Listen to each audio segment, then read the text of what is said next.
Spring has sprung here in Berwyn. It was a little chilly a few weeks ago during Easter, but now, as you can hear, birds are chirping, and we are beginning to enjoy some long awaited spring weather. Remember this time last year when the flowers were out, we were all indoors. I remember sitting here out on the porch on occasion, and there was nobody around, no cars, no people. And then when we went into the yellow phase and the green phase, I've never realized how many dogs there were in the neighborhood and how many times you could walk a dog in one day. I see that a lot out at Valley Forge National Park. I like to go there and do some hiking and some walking. And when the pandemic opened up, it was remarkable how many people filled that park, and they have discovered it. Many, I think, for the first time, what a beautiful resource it is here in our neighborhood, and many people are taking advantage of the weather to go and experience a little bit of nature out there in the park. I was reading Pope Francis's Easter Urbi et Orbi, which is for the city and for the world. It is a Easter message, short one usually, that the Holy Father always gives around or on Easter Sunday. And he had this interesting line. He said, "The risen Jesus is a hope for all those young people forced to go long periods without attending school or university or spending time with their friends.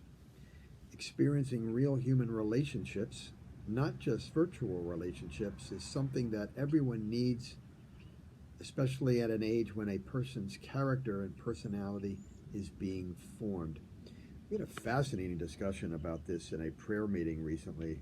A couple of dads were talking, and one parent in particular was saying that they had a son who was dating, and or maybe what I could say is not dating, they are together with someone, and it seems like they spend a lot of time watching television or on video games. And the dad was saying to the son, "Look, you need to get out and go on some dates, to a movie, to Starbucks. You can't just stay inside." And I was talking to the dad and saying, "You know what? I was watching a show on TV called Faraday. David Faraday is a former professional golfer. He's a commentator. He's from Ireland. A very comical guy, but he had an NBA coach on. And the NBA coach was talking that when he was raising his children, especially his daughters, he would say, if you want to really find the character of a man, go out golfing with him.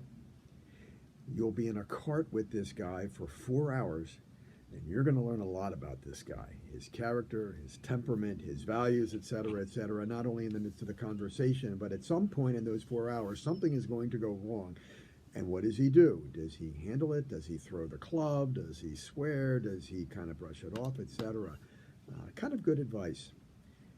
Is there some way that we can date other people? Is there some way that we can, that groups, races, communities can somehow date people or come together in some way where we can begin to learn about each other's character and maybe move in that relationship in terms of learning about one another, the weeds and the wheat, the foibles and the virtues, and maybe start to build some community in small and, I would say, organic ways.